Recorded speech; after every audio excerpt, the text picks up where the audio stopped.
So you've got pancakes cooking here. I've colored them blue because we're going to talk about layers, and this is just easier to represent different layers and be able to distinguish them.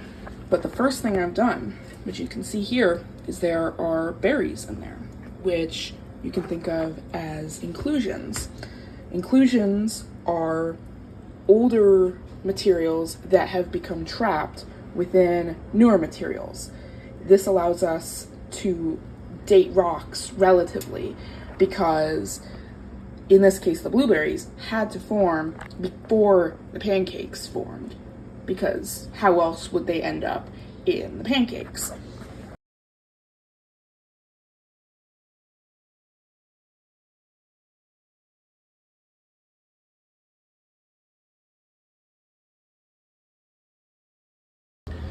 Now, I've burned these pancakes a little bit, unfortunately, but as I finish them and I lay them down on the plate, this is a chance to talk about another principle, the principle of superposition, where layers on the bottom are older, because as sediments get stacked on top of each other, you have to have older layers underneath to be able to support newer sediments on top. And this is going to be demonstrated here by a stack of pancakes, where each pancake is going to represent a different layer of sedimentary material. Here's my next batch of pancakes, and you can kind of see I've colored these ones pink, so they'll contrast with the blue, and I'll probably interlace these a little bit for the sake of better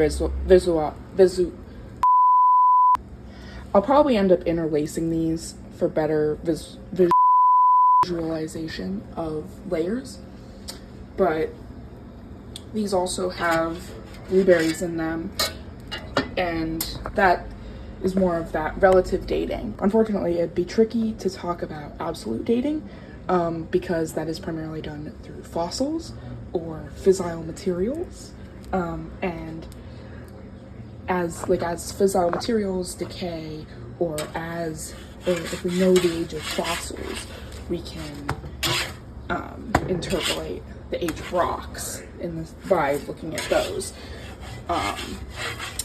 Because I can't get my hands on fissile materials or fossils, we will stick with this. If I let these sit out for a while, we could talk about potentially mold growth. If we know the speed at which mold grows on some pancakes, then we could figure out how old they are based on how much mold there is. But I'm not going to do that because I want to eat these. Okay, so now that I've got a bit of a larger stack of pancakes built up, you can get a sense of the layers. So I have mixed them up a little bit for the sake of being able to easily visualize how each of the layers is, but in this scenario, we would see that the pink layer is the oldest one, and then blue, yellow, there's another blue layer, pink, and then yellow. And this is in order of how old they are. Now, for our next act, we can demonstrate a fault. Here, I take my fork. This is kind of the equivalent of a fault. Like the rock is splitting open.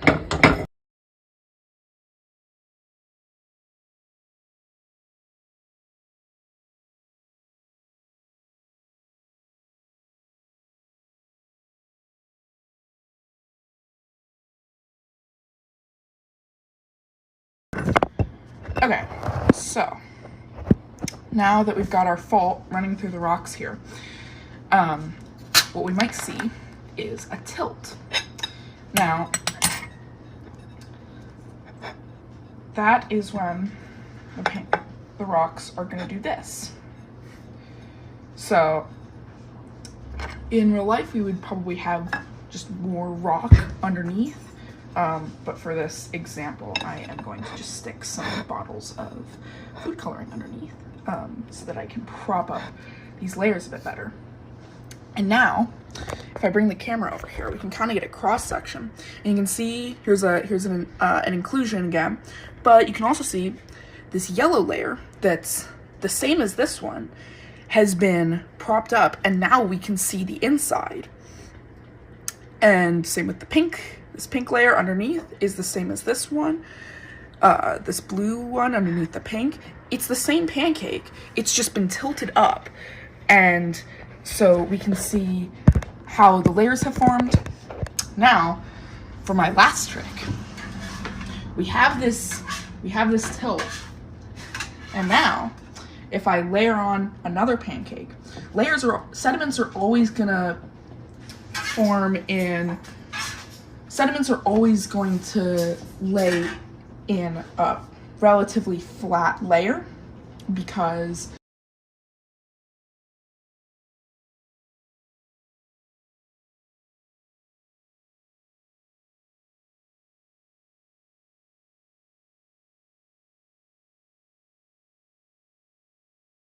so that allows us to see here there is now an angular unconformity here because you can see the pancakes underneath are still tilted up, but the new green pancakes have been added on top of the older existing pancakes. This allows us to demonstrate another principle. Because we have the fault running through these bottom pancakes, but not the top pancakes, that allows us to use the same logic as with the inclusions from earlier. Because the fault is running through these bottom pancakes, but not the top pancakes, that means that the fault must have happened before these green pancakes were put on. Otherwise, if it had happened before the green pancakes were put on, then we would see something like this, where the green pancakes are also split. But because we don't see that, well, now we see that because I've cut them. But the fault must have happened before these green pancakes were put on. Now, this fault that I have demonstrated here with the unconformity is an example of the principle of cross-cutting relationships. So the fault was cross-cutting through these sedimentary layers. And then until I cut the green pancakes, it was not cutting through the sediments that created the unconformity. And this principle is how is another tool we can use to relatively date rocks. If we know how old the yellow pancakes are and we know how old the green pancakes are, then we can say that the fault must have happened in between that time.